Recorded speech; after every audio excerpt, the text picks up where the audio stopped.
All right, so I'm going to give an opportunity to each one of the panelists to say just a few words as a concluding remark, and we'll start with Yada. Thanks everyone for coming, and the volunteers for dedicating their time, and especially the youth.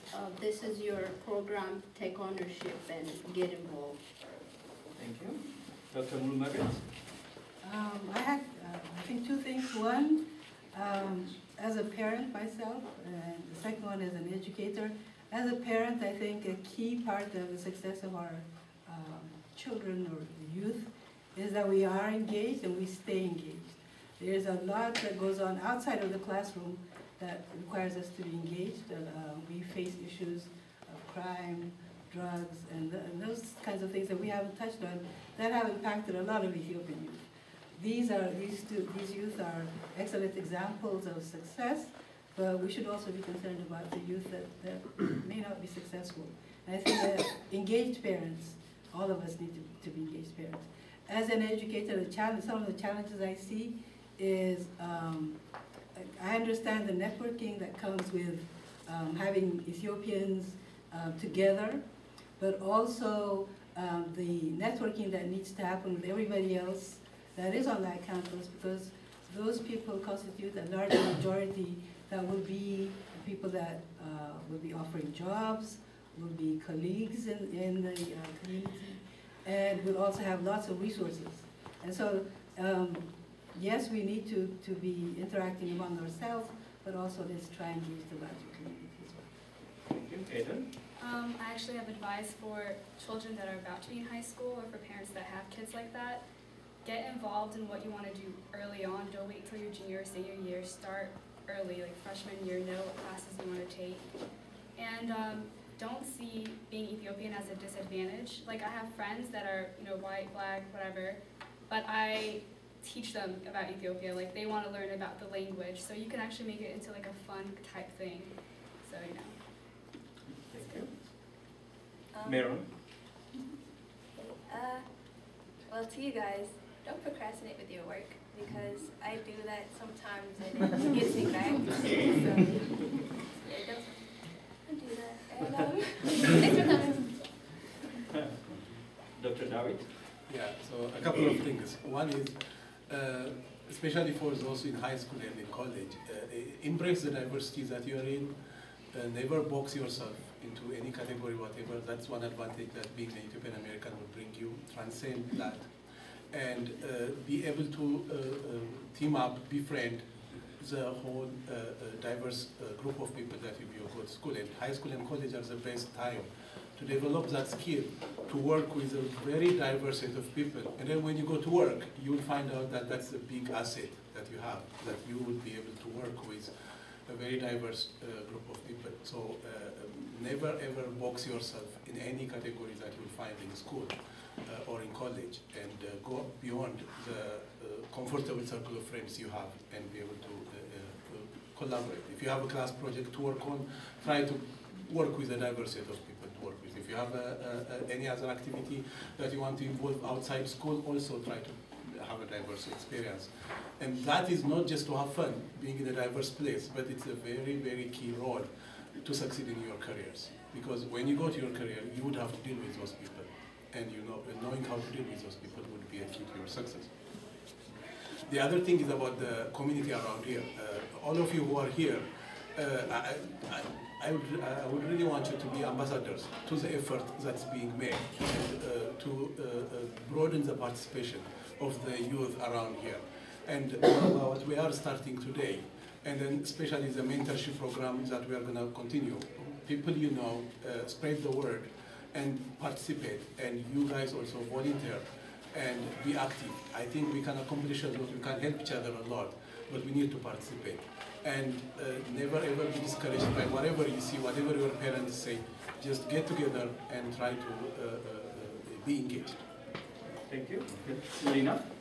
I want to say everything that everybody else said is good. I agree with all of that. So to not repeat that, I want to say that my advice to anybody, whether you're Ethiopian born or American born Ethiopian, don't let anybody ever tell you that you can't do something.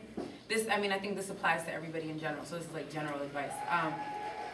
Because throughout, I told that story about how a teacher tried to tell me I shouldn't be in a certain class, but I was stuck with it and ended up being successful. And then even in just different things that you do, because I remember specifically when I was in high school, I had my guidance counselor told me, you won't get into University of Maryland College Park. That school is too big and too many people there. You'll get into one of the smaller schools or whatever, not well-known schools. And so, but I had a good GPA and everything. I just didn't score as high on the SAT. I was accepted to University of Maryland College Park. I was also in the scholars program while I was there. When I was getting ready to go graduate and I was seeing a guidance counselor about going to law school, he said, well, you might not get into law school because X, Y, Z. And now I'm in law school. So, and then even when I was in law school, they said, when I had my internship, I worked at U.S. Department of Justice this past summer, and when I started, before I applied, some people said, well, it's really hard to get an internship in D.C. because you go to school in North Carolina, and you go to North Carolina Central University, and they might not hire somebody from our school, but I got that internship still. So people will always, every day, tell you you can't do something, but regardless, if you believe that you can do it, if you want to do it, you can. There's no reason. And a lot of, I think, that motivation for myself comes from the environment I grew up in, thinking about the fact that my parents came to the United States with nothing. They didn't have their parents here. Thinking about the situations that were existing at that time that they left, and when they were here and the network they had. Our parents did not have what we have today. And so if they're able to make it, there's no reason why I shouldn't succeed at anything. So that's my...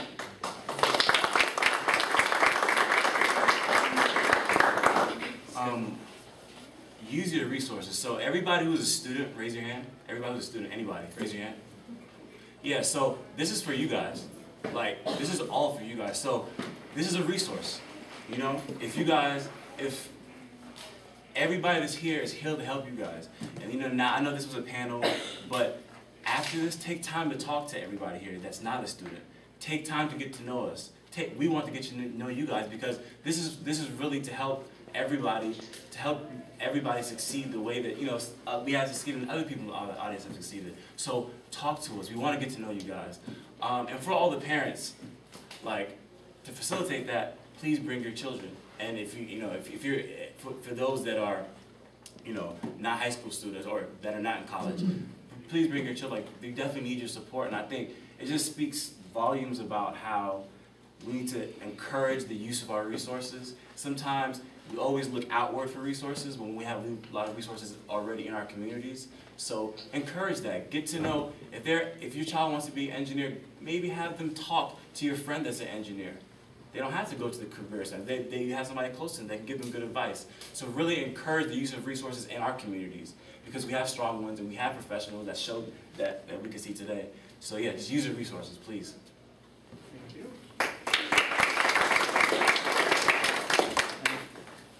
Lastly, Ruiz.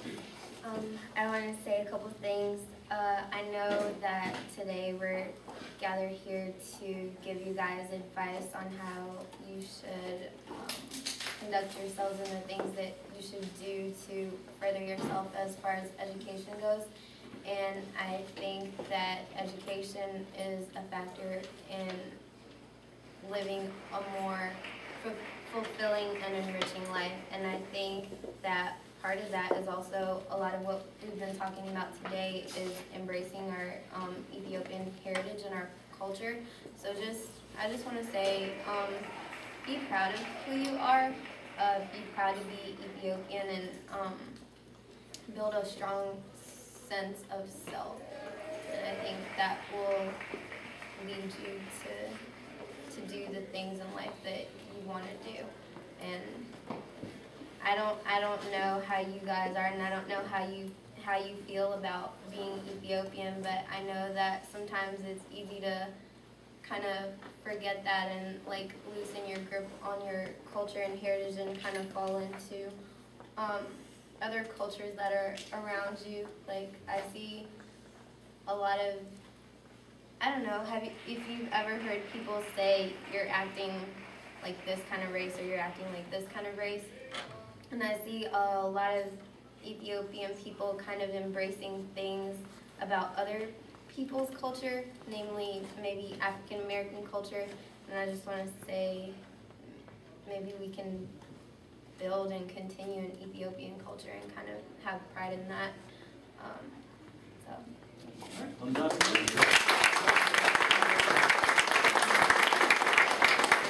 you so much. And it was truly an honor to listen to you guys, and thank you so much for coming.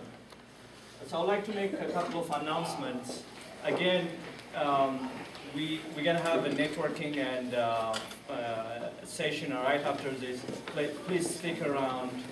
We've got on our badges our names and our professional background at the bottom. So I encourage high school students, college students to go and meet and talk to these guys, and you'll be able to form a personal relationship, and they can help you in your career plans.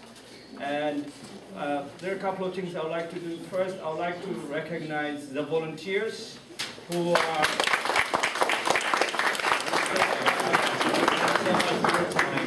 and then I would like to recognize the Ethiopian businesses who have sponsored this program. And these are the Abyssinia Ethiopian Restaurant, America Trade Import and Export, Aisha Injera, Beza Beauty, Big Island Smoothie. Thank you. We've got Care Accountants, Education Services International, Mama's Ethiopian Cuisine, Sami Taxi, Smoke for Lace, Tandus Injera, and Queen of Sheba Restaurant. And with that note, I would like to conclude the program. Thank you so much.